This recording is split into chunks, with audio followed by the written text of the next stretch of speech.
I'm doing pretty well. My numbers is steady going up, and they're looking better each week that I go to dialysis, and they have me on the right type of insulin now, and the right type of blood pressure medicine. So I'm doing pretty good. I'm doing pretty good.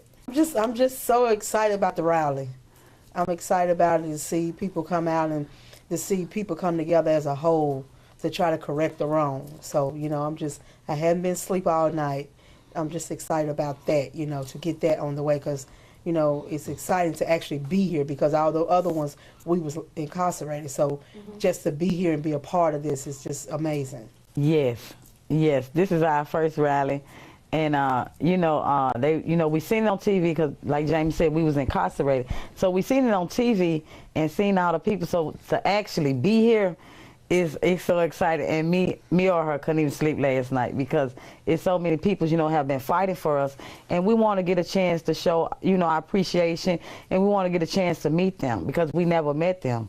No farther than, they was emailing us when we was incarcerated and writing us and stuff. But in person, we never had a chance to meet them. There's no words to express how you feel when you have thousands of people, praying for you and rallying behind you. It's just amazing that it just shows that the American people when can come together, and it's just awesome, listen to the radio, like yesterday I went to visit my father's grave, and the whole time I was driving down there, the radio constantly every 10-15 minutes about the rally and the Scott Sisters stuff, and just to hear that and hear people people comments and stuff, it's overwhelming. It's just great. Jackson will always be home to me, always, and I miss it so much. I go around and I'm praying that me and my sister get pardoned, because this is my home. This is my home, regardless of what. This is my home. This is where I want to be. I miss my people down here, but Mississippi, it stained me. It have stained me. Excuse me. Even when we was driving down here, and when it said "Welcome to Mississippi," my hands just started shaking. And the whole time I'm here, I'm just on eggshells. No, I don't think I could ever live here and not be nervous. Last night when I had got in and we heard about it, and when I laid in my bed and and I cried, because I don't understand why. I don't understand. We was incarcerated for 16 years and 32 days, and everybody knows the restriction that we living under, and for him to say that, it just broke my heart, and I just went on my knees and I started praying, and I was like, God, just touch his heart. Just touch him, because, this is not a way for a person to live. It's not. How you feel? When I heard it, I was walking through the hotel, and actually someone from the media called me, and they was telling me that this is what he said, and and I immediately told them they need to call my attorney, that I couldn't comment on nothing.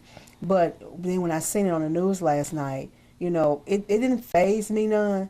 It really didn't, because, I know that he don't want to send the message. It's okay to murder someone in Mississippi and get a pardon.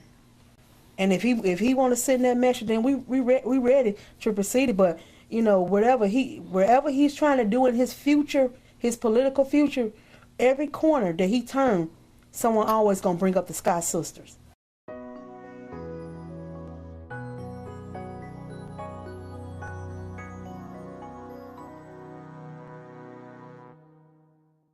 Well, I think we're going to, whatever he says, that's the message we're going to take to the supporters, that's the message we're going to take to the world.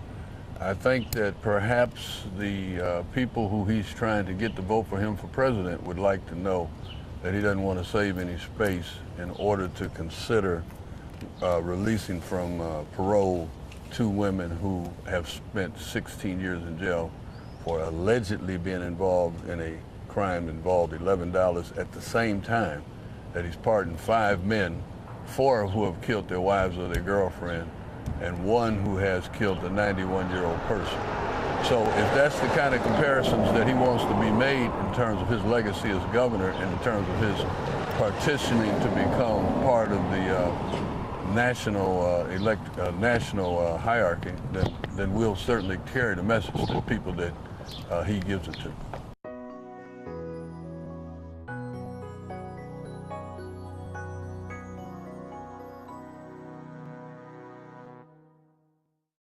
I think it's a significant role. It's a significant role because what we have is a situation where we have black women in a situation where there was the genesis of this whole problem started with a white sheriff's department trying to get money from the uncle of the Scott sisters, who is black, as well as the father, who is black. And then this is what bittered the relationships, because the uncle told on the sheriff, and the sheriff wound up being arrested and tried and actually went to prison. And then later on, when they tried to squeeze the father for the same thing, the father and uncle ran a nightclub, and they tried to squeeze him for the same thing. He refused to pay the money they wanted. And so there was a lot of bitterness. And so we think that that has a lot to do with it, number one. So that's directly racial. But also, the system itself is racially laid in a way, or racially unbalanced against black people and against the people like the Scott sisters who are serving that kind of time in jail. Because with the suspended sentence, we're physically free, but mentally we're not free. We have so many restrictions on us, like for instance, we were supposed to go to Birmingham, Alabama. They denied our request. They denied our request to come down here for 4 days. We you know, if we want to take our kids to Six Flags, we have to write a letter, get it approved. If they say we can't go, then we can't go with our children. If someone dies in our family, immediate family dies, and we want to go to a funeral, if they tell us we cannot go, we cannot go. But yet we have suffered 16 years and 32 days, you know, for a crime that we did not commit, when no one was killed, hospitalized, or anything. But you telling us that we can't go and live our life. We only can stay within Escambia County, that's Pensacola, in the county. If we even want to go to another county in Florida, we have to call our PO officer. Like the other night, I was in at our apartment, and I was feeling so bad, I was sick. So I went to bed. He called and woke her up and said that he was on his way. This was like 2 o'clock in the morning. I told her, I'm not getting out of my bed to meet that man. I don't feel good. I can't even hold my head up. She said that he opened up the door and peeped in on me. You know, he could just pop it at our house anytime. Like, we have no right, even though that's our home, we can't keep our home private from him or from the other people that's within the department. Like James said, you know, we're free, but we're not. To me, what it make me feel like that, I'm in a society. Only difference is I don't have them stripes on, because they still babysitting me, what they did for 16 years and 32 days. So by rights, the only thing my clothes is just different, and I can eat different food. That's the only difference of not being incarcerated and being out here, because we still restricted, and we still is part of MDOC. Florida, MDOC down here, Mississippi Department of Correction have a hold on us, and Florida. We have to go, we have to abide by two rules. Two sets of rules, Florida's rule and Mississippi rules.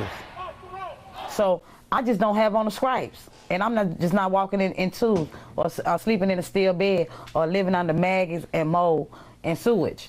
I don't worry about that, because I think that Governor Bobby has some sense, and I think that if he ever tried to send us back to prison, I think he know what will happen.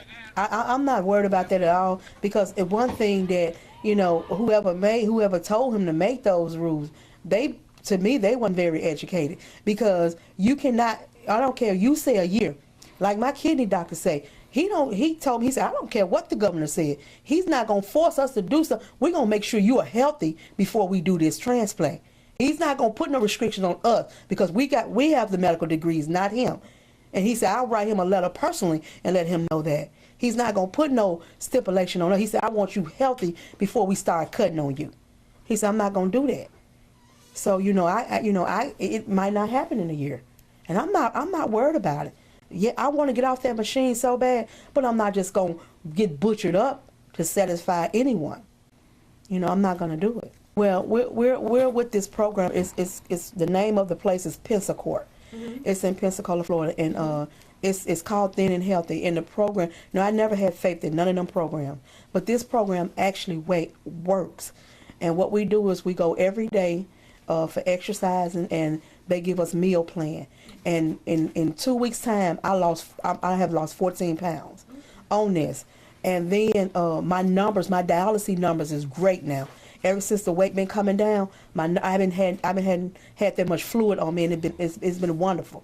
The program, it really truly works, and I'm on it, and Gladys on it, and you know, like even if we try to venture off, like last night I tried to eat a piece of fried chicken, got sick of because I hadn't ate fried food in over 2 weeks, you know, or drinking sodas or none. I don't drink but water and eat boiled food and stuff like that, and the program actually worked. So that's what we're doing now. And the man that's over the program, he was a kidney doctor for 40 years. So he know how far to take me and what to do. And my kidney doctor, he worked with him. So he's studying communication with him, letting him know what's going on with me and what's been. Today, I'm hoping that Haley Barber will change his heart and do the right thing and pardon me and my sister and let us live our life. Let us live a normal life. Let us enjoy. It was already been taken away. Let us enjoy it. I would like to say to Haley Barber that, you know, can't nobody change the past. Like I say, from day one that we are innocent. We did not commit the crime. Please let us live our life. Pardon us. We was incarcerated when they was born and stuff, and so my mom, she used to bring them down like twice a year. But we really didn't know them, you know, father. We seen them grow up through pictures. I don't think you never met Gracie maybe you was in prison. I never met my granddaughter until I got out. And she a trip. Because instead of her calling me Gladys, she called me Grandma Gacy. She can't say Gladys, but it's, you know, just seeing them and seeing pictures and just really being around them, it's awesome. But we work on it because, like I said, you know, they was young when we got incarcerated, and so they really don't know us. And so we like taking one day at a time. We're going through counseling and stuff because, you know, we all need it. Today we bridge our understanding of what ails us as a community. You see, we have a problem. Some of you thought that after you elected your black president, your problems were done. Yeah, you did. Some of you thought that, right? Some of you thought that. Well, Obama, and I have to say this, though I disagree with him on Libya, Obama's election has definitely meant that there have been some strides with respect to civil rights, right? It's wonderful. I had a teacher conference meeting with my grandson teacher, and she told me that since I've been home and been working with him with his numbers and stuff, that he have improved a lot. And she said, you know, it's a good thing that you're home now, and just taking them to the park and just doing things normal with them. You know, like I say that, you know, and when I was younger, before all this happened, my father used to take us to Six Flags every year. He never missed a year. And I want to do that with my grandkids. But right now I can't because I need a pass to be able to go. And, you know, I just want to, you know, I'm grateful that Governor Barber did the suspended and released us. I'm grateful he did the first step. But the ultimate step is to let us live our life. You said on national TV that you don't feel that we are a threat to society and all this and that. Let us live our life. Why are we still up on these restrictions like we are a threat? No, we just want to thank everybody that's coming out and just keep praying for us, and, you know, and hopefully that Governor Barber will do the right thing. Anytime you have two innocent women who can be sentenced to 2 life sentences for $11 for a crime that they didn't commit, what you have is a human rights problem. When the governor of Mississippi is asked, what will he do when you show up on these Capitol steps?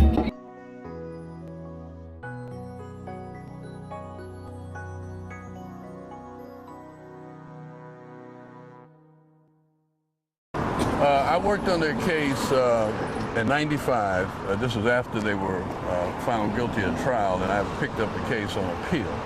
I worked on it then for about 6-7 years. At that point, there was nothing else we could do legally. So I was not involved in the case over the past, after that up until about 2010. 2010, I found out about Jamie's medical condition. I returned to the prison to talk to her. My first work then was to try to get her a medical release, and that led into this request for pardon.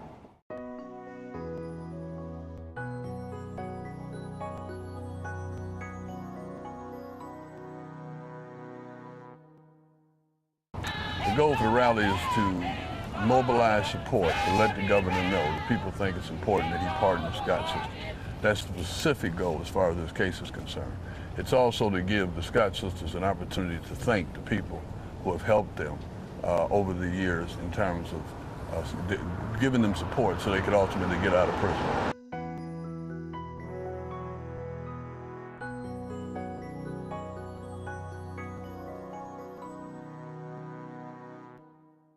Well, I think so. I think Governor Barber talks a lot different once he leaves the state of Mississippi than he does in the state of Mississippi. State of Mississippi, the things politically may be somewhat static. You know, it may be somewhat not really, not that much movement one way or the other, because as we know here, you know, the majority of the white population tends to vote one way, which would be favorable to Governor Barber, regardless of what he does. The majority of the black population tends to vote the other way. But once you get out there and you start trying to fish for so-called moderates, so-called independents, they're going to want to know about the governor's history down here as it relates to pardons.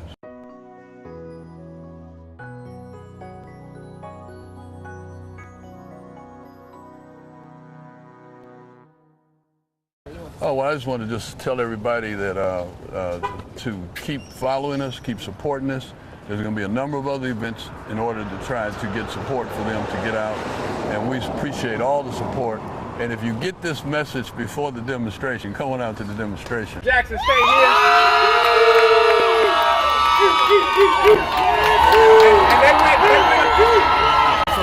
And they went a little further in the room and told me that Tougaloo was here.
It been hard, it been long, and last night when they told me, I got on my knees and cried.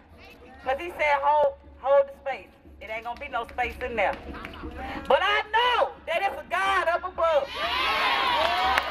And he a just God. He's gonna get tired of this injustice. 16 years and 32 days was enough. So we asking y'all, we demanding a full pardon. Ain't gonna let no prison, ain't gonna let no prison turn me around, oh no, turn me around, oh no, turn me around. Now, right now. Sisters must be free.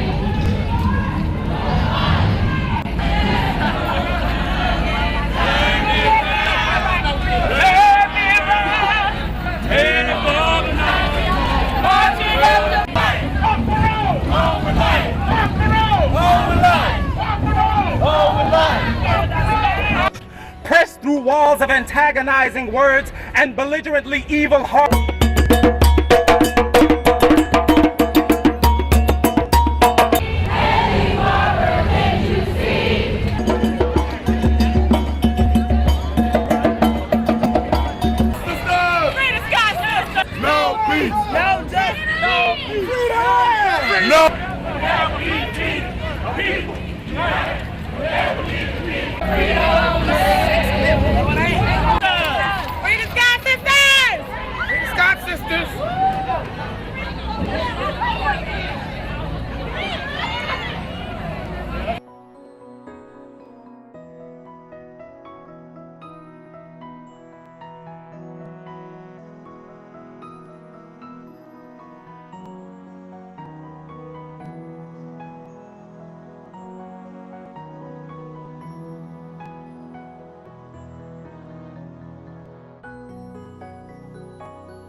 It's still a dream. It's still a dream to me. And I'm so grateful. God knows I am so grateful. I'm so grateful to get to Florida and start my life. But you will see us again because I left people in that prison that I love from my heart, that they don't have a voice. I will be their voice. It's great because I ain't got to worry about no wake up call. Nobody I have to go ask me, I got to go to the bathroom. Oh, it just feel great. I ain't got to be with 108 women in one building. It feel great. Yes, you can breathe and look at things. Because you know, when you're in Rankin County, that's you just right there. Because we don't, unless we're going to, you know, to the hospital stuff. So we basically just confined to the facility, so you don't see nothing. I am tired, but I feel great. You know, it's like I say, it's just a dream come true. You know how you dream for so long, and then when it finally come, you scared to wake up because you scared it's not real, and it's just wonderful.